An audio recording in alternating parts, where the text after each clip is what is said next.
After a turbulent 5 years as leader of the financial hub, Hong Kong's chief executive Carrie Lam announced what many had already anticipated. I will complete my 5-year term this year and end my more than 40-year government service career.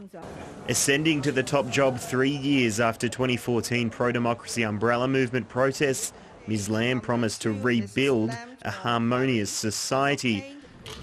But critics say her legacy will be tied to the ushering in of authoritarianism in the former British colony. She is going to be remembered as a chief executive that did a huge amount of damage to Hong Kong.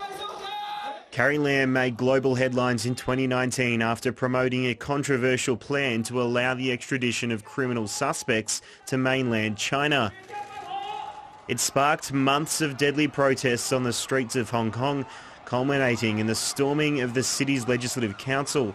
Under public health directions at the beginning of the pandemic, protests were quashed.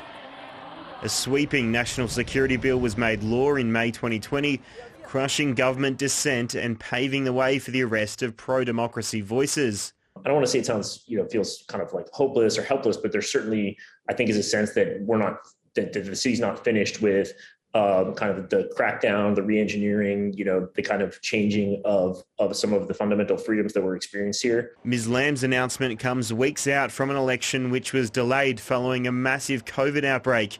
Criticism was levelled at the chief executive, who many say allowed low vaccination rates to go unchecked, making Hong Kong's death rate among the worst in the world. I personally have to shoulder much of the responsibility. Former security official turned Chief Secretary of Hong Kong, John Lee, has been touted by local media as frontrunner for the top job.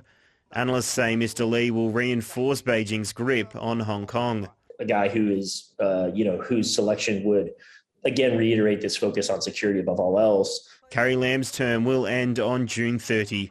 Tyson Whelan, ABC News.